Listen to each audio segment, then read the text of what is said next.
Et je me rends compte que dans bien des existences, le téléphone intelligent, comme on dit au Québec, je suis la ministre de la langue française, donc je suis un peu obligée de le dire comme ça, devient le cordon ombilical qui nous relie au monde. C'est par lui que la plupart des jeunes accèdent à l'information et en sont aussi désormais des acteurs, comme on vient de le voir à l'instant. C'est avec lui qu'ils découvrent des œuvres, regardent des vidéos, les partagent, les recommandent à leurs amis, à leurs pairs. Et c'est à travers lui qu'ils font l'expérience de la complexité du monde.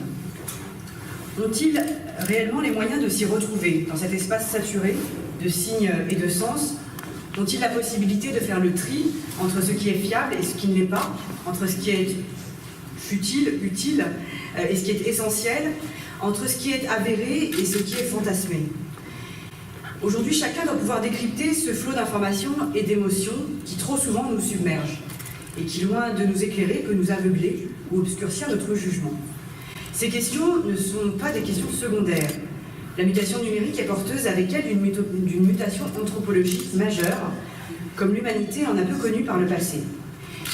Ces questions ne sont pas seulement philosophiques, elles sont aussi profondément politiques, parce qu'elles changent à la fois notre représentation du monde, la façon dont nous le comprenons, la façon dont nous l'habitons et la façon dont nous le transformons. Et c'est de l'avenir de nos enfants et des citoyens de demain dont il est en réalité ici question. Voilà pourquoi l'éducation aux médias et à l'image est aussi indispensable. Comme on apprend à avoir accès aux arts et à la culture, on doit apprendre à avoir accès aux médias et à l'information.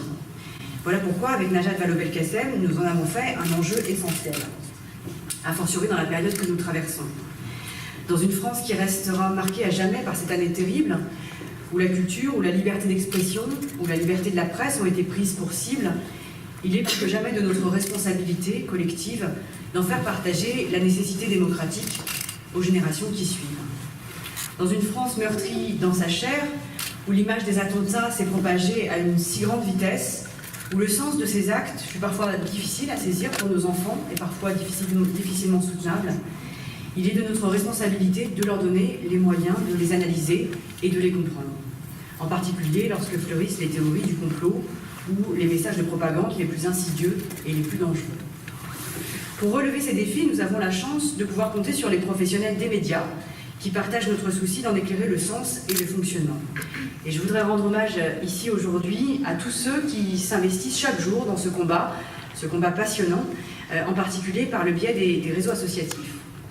Nous avons la chance de pouvoir compter sur des enseignants soucieux de former l'esprit critique de nos enfants, et je veux les en remercier très sincèrement. Nous avons la chance, enfin, de pouvoir compter sur les professionnels du CLEMI, dont c'est la mission première, et j'en salue également le directeur Franck Chaumont, qui œuvre aux côtés de Jean-Marc Mériot au sein du réseau Canopé, dont chacun connaît ici la qualité du travail pédagogique. Et puisque nous avons le bonheur d'être accueillis au BAL pour signer cette convention, je voudrais également saluer le travail qu'accomplit Diane Dufour, sa directrice, avec l'ensemble de ses équipes pour l'éducation à l'image. En témoigne cette belle exposition sur les différents regards que l'on peut porter sur la notion de poussière, que nous venons de découvrir, mais en témoigne aussi, et c'est pourquoi nous avons voulu être là aujourd'hui, votre implication dans les pratiques innovantes d'éducation à l'image, image fixe, image animée, qui sont au cœur de l'éducation aux médias. Avec la convention que nous signons aujourd'hui, nous unissons nos forces pour aller plus loin dans cet objectif que nous nous sommes fixés conjointement. Nos forces, c'est notre capacité à fédérer tous les acteurs des médias, journalistes, éditeurs, médias publics ou privés, grand public ou médias associatifs de proximité, mais aussi artistes, comme on vient de le voir avec cette belle initiative aujourd'hui qui est rendue possible par l'implication très forte d'un artiste, d'un auteur, d'un photographe. Tous ces acteurs qui sont mobilisés pour partager leur passion de l'image et de l'information. En témoigne aussi le succès toujours croissant de la semaine de la presse et des médias dans l'école, ou encore de la journée du direct menée par le CLEMI. Notre force, c'est aussi celle de notre réseau. L'un des points forts de notre convention, c'est notre volonté de faire travailler ensemble nos rectorats et nos DRAC, nos services déconcentrés, au service de nos territoires. Pour tous ceux qui s'investissent dans les collèges ou les lycées de France, dans les écoles primaires aussi, ce sera une aide précieuse, indispensable, que de pouvoir compter sur les compétences croisées de nos administrations territoriales. J'ai aussi la volonté de venir en soutien des acteurs de terrain, qu'ils soient enseignants, éducateurs, journalistes ou éditeurs, pour les aider à s'investir plus massivement dans l'école, mais pour les accompagner aussi vers tous les publics qui ne sont pas forcément à l'école, et dont la demande de compréhension du monde n'est pas moins grande. Dans les MJC, dans les foyers de jeunes travailleurs, dans les bibliothèques et les médiathèques, dans les associations, je veux que l'éducation à l'information, à l'image, à la liberté d'expression soit accessible partout. Comme pour l'éducation aux pratiques culturelles, je souhaite mobiliser autour de mon ministère tous ceux qui peuvent nous aider à aller vers tous les publics. Je compte particulièrement sur les grandes fédérations d'éducation populaire, avec qui je souhaite tisser des liens de partenariat plus ambitieux encore que par le passé. Enfin, pour conclure, je crois que nous ne parviendrons pas à porter une éducation aux médias sans travailler avant tout avec ceux qui en sont les premiers acteurs. Je veux parler des jeunes et des parents.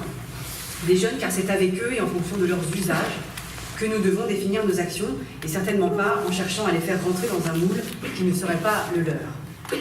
Les parents ensuite, car l'éducation aux médias offre aussi une formidable opportunité, possibilité d'échange intergénérationnel et de compréhension du monde tel qu'il va. Nous sommes souvent démunis pour tenter d'expliquer à nos enfants la violence du monde, nous l'avons tous vécu en janvier et en novembre, et la capacité de dialogue parents-enfants sur ces questions est absolument primordiale. Mon ministère est à la disposition des fédérations de parents d'élèves et des associations familiales pour y travailler. Voilà, mes chers amis, ce que je souhaitais vous dire aujourd'hui. Décrypter, hiérarchiser, trier l'information, ça s'apprend, comme on apprend à goûter aux arts et à la culture, à nourrir notre curiosité et à enrichir notre émerveillement devant des œuvres.